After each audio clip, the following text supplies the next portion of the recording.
দুটো বাড়ি মারবো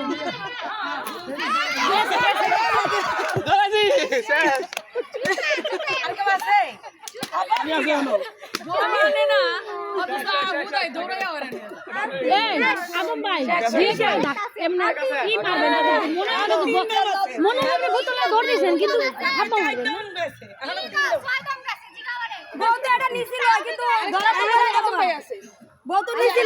ধরা পড়ে গেল ছয়জন না তাহলে আদম ভাই দিলে 6 জন তারপরে একদম যাবে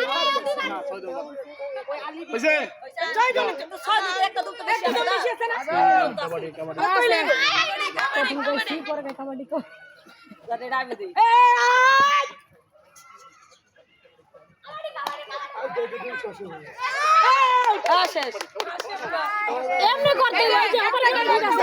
এমনি করলে কি 2 একজন মর